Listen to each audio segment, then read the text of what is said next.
Salut à tous! Aujourd'hui dans cette nouvelle vidéo, on va parler de la Porsche Carrera GT, une voiture de sport conçue par Porsche et dévoilée en 2000. Avec la Carrera GT, Porsche voulait montrer que le marché des supercars était à sa portée. Elle est la concurrente de la Ferrari Enzo, de la McLaren Mercedes SLR et de la Maserati MC12. La Carrera GT est propulsée par un V10 délivrant 612 chevaux. Celui-ci lui permet d'effectuer le 0 à 100 km/h en seulement 3 secondes 8 et d'atteindre la vitesse maximale de 336 km/h. La Carrera GT est la seule Porsche propulsée par un V10. Ce moteur, destiné à l'origine à être installé dans un prototype afin de courir aux 24 heures du Mans, se retrouvera dans la Carrera GT suite à un changement de réglementation et avec l'objectif de rivaliser avec les autres supercars du début des années 2000.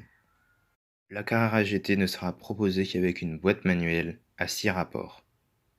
Celle-ci est réputée pour sa dureté et la faible souplesse de son embrayage lors des manœuvres à faible vitesse.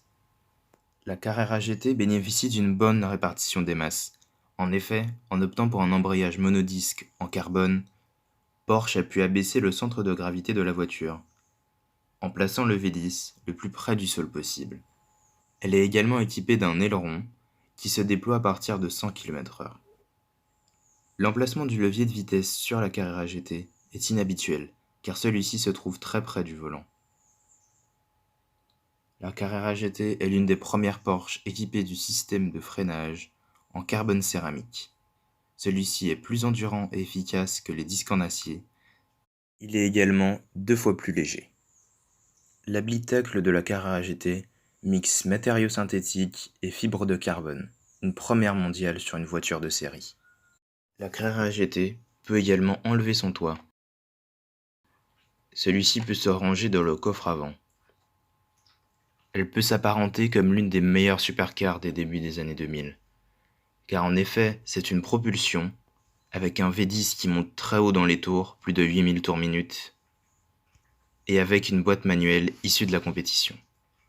Mais cependant, des préparateurs ont décidé d'améliorer la Carrera GT. Ainsi est née la Gembala Mirage GT.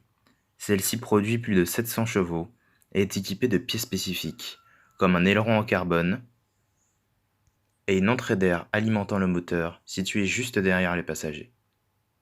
Voilà, c'est tout pour aujourd'hui. De nouvelles vidéos arrivent bientôt sur la chaîne, alors n'hésitez pas à vous abonner et à liker cette vidéo.